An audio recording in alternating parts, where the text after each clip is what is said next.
My wife and I bought a 4-bedroom house in PA that my son lives in. Our son went to college in PA and wanted to stay in the area.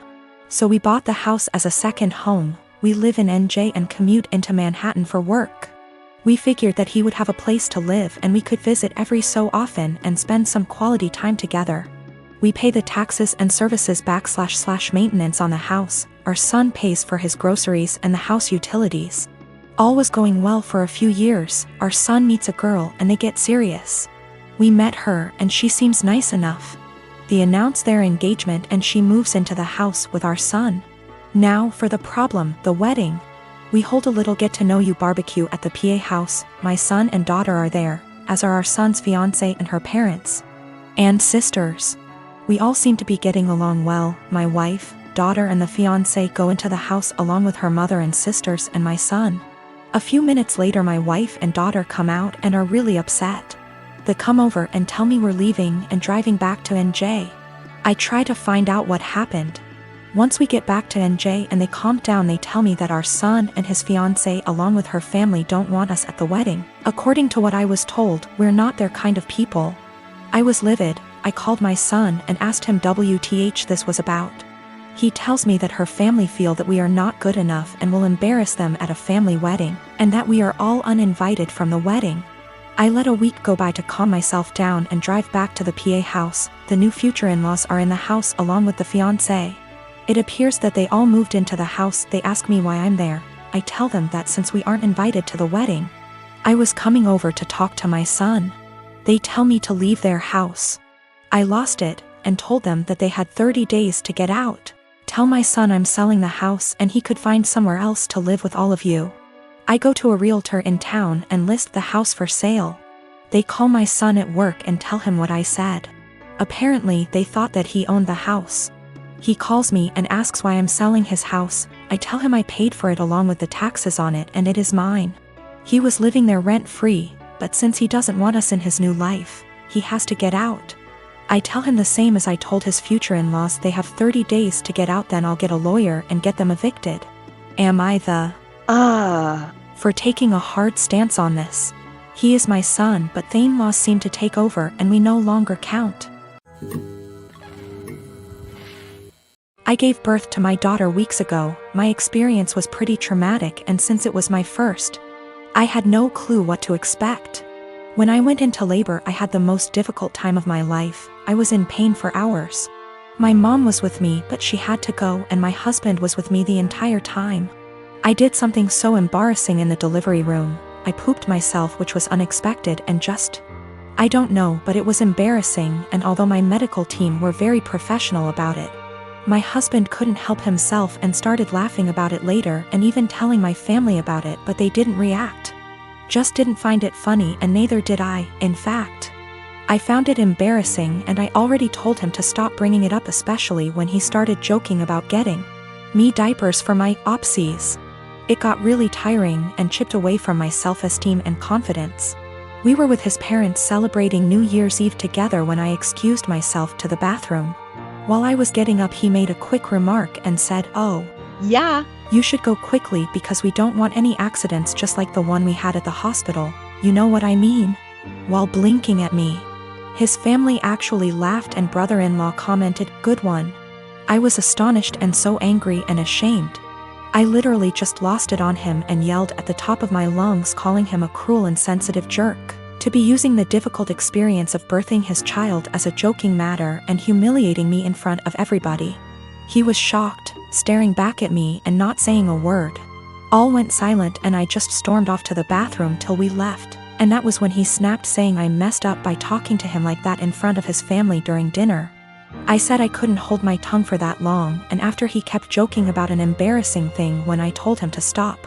He said he was just joking, and I went overboard with my reaction, and also, I should have sucked it up and waited till we got home so we could address this privately, and I could even yell at him as long as I wanted. We argued about it after we got home, and he kept saying I humiliated him in front of his family during the celebratory evening by being petty and trying to one-up him. He even said I should have laughed along, not fly off the handle licks that. My wife and I have been together for 5 years, married for 3, and have no children. For our first few years together, she was a full-time attorney working 50 to 60 hours per week. At that time, her income was approximately 40% higher than mine. The income disparity did not bother me at all. I mean, who doesn't like more money? But neither of us was happy about the amount of hours she had to spend at work. When we met, she was already pretty burnt out and unhappy with the stressful job. I tried my best to be supportive and encourage her to look for other jobs that would be less stressful. She was open to it, but knew it would be a big pay cut. She said she would rather stick it out for a while longer so we could pay off her student loans and save money for a new house. Once the loans were gone and we had moved into our new home, she found a part-time /15HRS//WK job working from home doing something more in line with her interests. Her stress level went way down, and so did her income. She still makes very good money, but her income is about a third of her previous job. This is absolutely not a problem financially. My income has steadily increased and she's still bringing in plenty. We are doing great and have no money problems. I have no regrets about any of it. The thing is, every once in a while, she'll mention that she feels sad that she doesn't contribute because her income is so much lower than mine. I tell her this is absolutely not true. Not only does she still have great income, but she contributes in so many other ways. Since she has a very flexible work schedule, she is able to do most of the household chores, takes care of errands during the day, does a lot of the shopping, etc. She basically keeps our household running. But I think in her mind, the work she does for our household does not make up for the loss in income. She recently found out we are eligible for health insurance through one of her attorney organization memberships.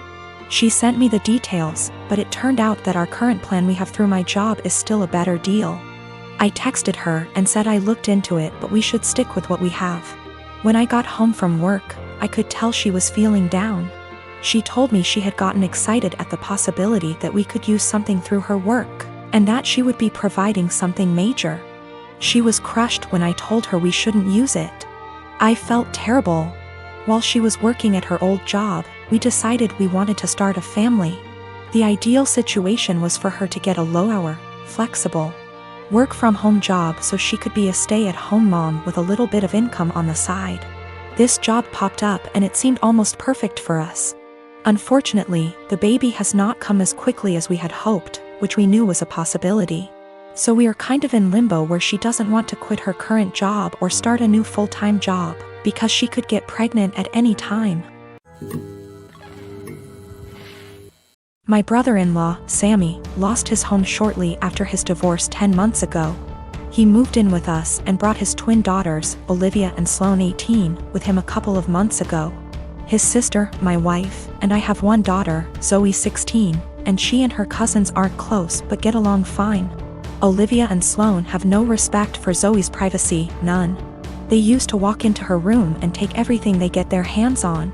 Makeup, phone accessories, clothes, school laptop, etc. Zoe complained a lot and I've already asked the girls to respect Zoe's privacy and stop taking things. My wife and Sammy saw no issue with this. After all, they're girls and this typical teenage girl's behavior. I completely disagreed. Last straw was when Zoe bought a $60 M.A.C makeup kit that looks like a paint set that she saved up for over a month, and one of the girls, Sloane, took it without permission and ruined it by mixing shades together while using it. Don't know much about makeup, but that's what Zoe said when she found the kit on her bed, and was crying. I told my wife and she said she'd ask Sloane to apologize, but I got Zoe a lock after I found she was moving valuable belongings out the house because of this incident. Sammy and his daughters saw the lock and weren't happy. The girls were extremely upset. Sammy asked about it and I straight up told him. He said, "My daughters aren't thieves. It's normal that girls of the same age borrow each other's stuff." He said Zoe could easily get another makeup kit for $15 from Walmart and shouldn't even be buying expensive adult makeup in the first place, and suggested my wife take care of this defect in Zoe's personality, trying to appear older than she is. He accused me of being overprotective and babying Zoe with this level of enablement. I told him this between me and my wife, but she shamed me for putting a lock on Zoe's door for her cousins to see and preventing them from spending time with her, saying I was supposed to treat them like daughters. then demanded I remove it, but I said this lock does not get removed till her brother and his daughters are out of our house. She got mad I was implying we kick them out and said her family'll hate me for this. So I reminded her that I let Sammy and his family move, in which something her own family refused to do, so she should start with blaming them for not taking their own son and niece's granddaughters in. If it wasn't for her family's unwillingness to help, we wouldn't be dealing with this much disturbance at home. Everyone's been giving me and Zoe silent treatment, and my wife is very much upset over this.